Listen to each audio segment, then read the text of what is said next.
This was supposed to be my forever bike, but now I'm retiring it.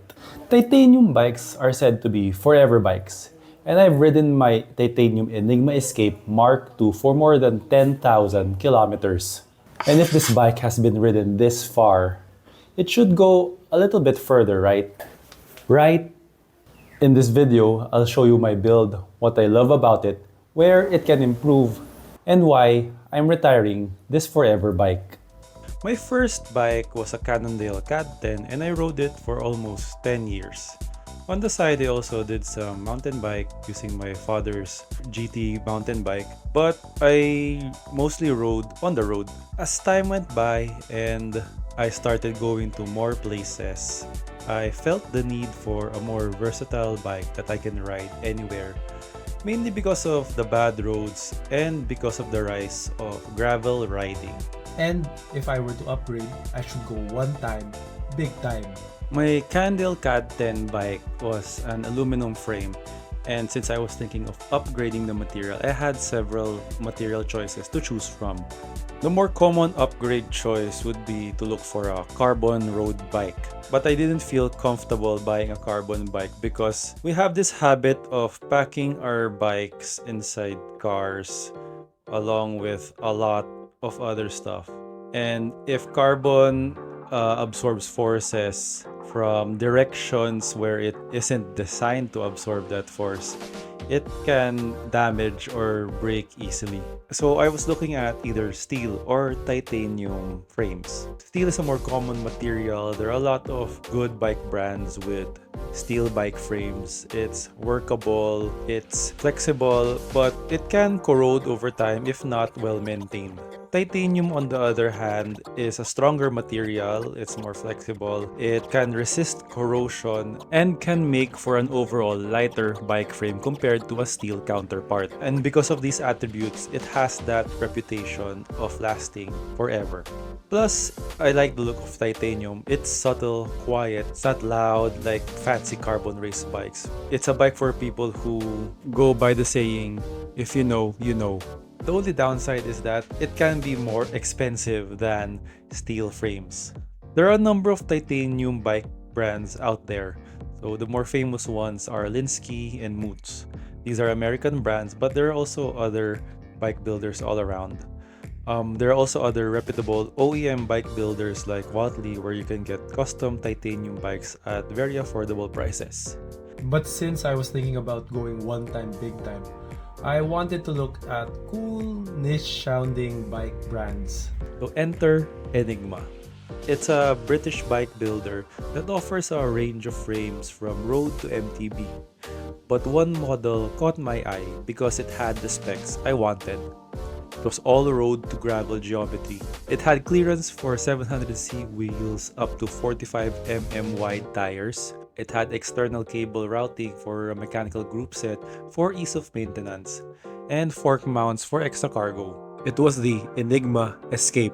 It's a bike designed for bike touring and gravel riding, which are the rides that I love doing. I got the frame set to build to specs I wanted. But since I didn't know that much about technical stuff with the bike, I asked help from a good friend named Chris King. But no, he's not that Chris King of Chris King Precision Components. This is Chris King of Sphere Coffee and New Mega Hardware. I gave him an idea of my budget and how I basically want to ride this bike. Then he basically listed the parts that I should buy that he thought would make me enjoy this bike. So first off, the wheel set. I wanted two wheel sets so I could quickly swap them out depending if I would ride on-road or off-road. So he recommended two gravel wheel sets, a carbon wheel set for road riding, which is about 80 to 90% of my riding time. The carbon wheel set for road use was chosen to maximize efficiency during road riding, races, and bike touring, but also a wheel set that could accommodate wider road tires for extra comfort on my long rides. While the aluminum wheel set for my off-road riding, which is around 10 to 20% of the time, was chosen so that it could be bomb-proof against pebble strikes and crashes. The first one is the Windspace Lun Grab It 35mm deep wheels. Technically, it's a gravel wheel set, but I used them for my road setup, which allows for 32mm and wider tires. And my tire of choice for the road setup was the Continental GP 5000 32mm wide tires, tubeless. And for my dedicated gravel wheel set, he recommended the DT Swiss G1800 with Pirelli Cinturato Gravel M 40mm wide tires. 40mm wide gravel tires were chosen because of the terrain that I expected to be riding in, which would be mostly rough road but with some sketchy parts at times. Next, the group set. I was recommended the Shimano GRX 810 11-speed with a Stages one-sided crank power meter. The crank's 48 to 31 tooth, while the cog set is 1134. It's a pretty flexible gear ratio for different kinds of terrain. Just don't expect to be able to pedal really fast downhill. For the matching titanium components, I got Arundel titanium bottle cages. And for the seat post, I got the Juniper Components TI seat post. For the handlebars, I got a Salsa Cowbell 42mm wide handlebars. The saddle is a Pro Logo Dimension Space 152mm wide. I got this specific measurement from a previous bike fit. The stem is an Uno brand 90mm stem.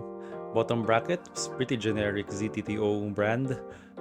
Pedals was Shimano MT for mountain bike shoes, and external cabling for easy maintenance. To optimize my riding experience, I wanted to have it fitted, and I told my fitter that I'd use it mostly on the road for long endurance rides, which came out to be around 80 to 90% of the time. And these ended up to be the usual weekend long ride, odd access, maybe a few road races, bikepacking trips, and even a triathlon. For these rides, I found it to be a comfortable endurance bike, even if my fitter had the stem slammed. My longest ride on it was the Audax 400 kilometers, and it felt really comfy on the entire ride. And for the off-road rides, I used it on a wide range of terrain, from champagne gravel of Laguna and Nueva Ecija to the technical single tracks of Silang and Rizal. On champagne gravel, it felt fast and stable with the 40mm Pirelli Cinturatos. However, on the technical single tracks, I did have some difficulty with the handling, and I had to compensate with some courage to ride them. River crossings were no problem though, as long as the water was still below the hubs. So far, I've also used the Enigma Escape for only one bikepacking trip. It was loaded with bags, but I didn't have any fork mounts since we didn't need it for that trip. And I enjoyed that ride. The bike was stable even with all of the bags on it. The only fault I have with this bike is that it doesn't have any bottle cage mounts under the down tube. I do get it since cables still run there. In the 3 years I've ridden this bike, I enjoyed every ride. I loved my fit because it was comfy for me enough to ride long distances on varied terrain with it. I loved its versatility because I only had to swap out my wheels depending on where I was riding. And I loved how it felt stable and where it could bring me in the long haul. It felt like the perfect bike for me. So why retire it? Well, you'll find the answer here in this video where I basically crashed and broke my collarbone. But apparently, my collarbone wasn't the only one that got broken. If you take a closer look, here is the part where the down tube kind of folded. And closer inspection, the top tube also kind of bent. So my theory is that the front wheel hit the metal barrier so hard that the down tube absorbed most of the impact. A rough analogy of what happened is looking at the down tube like a soda can. It's stronger if the forces come from the top, if you press down from the top, but it is much weaker and will fail much more easily if you try to squeeze it from the sides. But thankfully, since I think because it's titanium, it didn't crack or snap. It actually took me a while to find out about this damage because I did not touch my bike while I was recovering from my crash, and I only found out when I took it to Sabak Bike Shop to have it checked and maintained before my first long outdoor ride. It really sucks that this happened to what I thought was my forever bike. But looking at the bright side, my crash would have been much worse if it was any other bike material because it would have easily snapped with the impact and maybe more than my collarbone would have been broken. I also feel lucky to have been able to ride this bike for more than 10,000 kilometers in 3 years before this tragedy happened. Enigma and a bunch of Redditors said that the bike isn't rideable anymore, and I agree with them. It could fail at any moment given the damage it's already taken. But Enigma also has a 40% crash replacement policy on frame sets, and they offered me one. The problem I have is that it has to be a direct order straight from Enigma, and the different taxes I'd have to pay getting it from the UK to here in the Philippines. The result would be that this replacement frame with 40% off would come out much more expensive than if I just bought a new frame from their local distributor here in the country. Which is Sabak Bike Shop, where I actually first got my bike. Right now, the Enigma frame is here at home, and I'm not yet sure what to do with it. Should I have it repaired, assign it to the trainer, or should I hang it up as a memento for my misadventures? But I think the bigger question is, what bike should I get next? Should I get the same frame or choose another one? Comment down below and let's see what best option I'll have. So if you like more cycling content, don't forget to like and subscribe.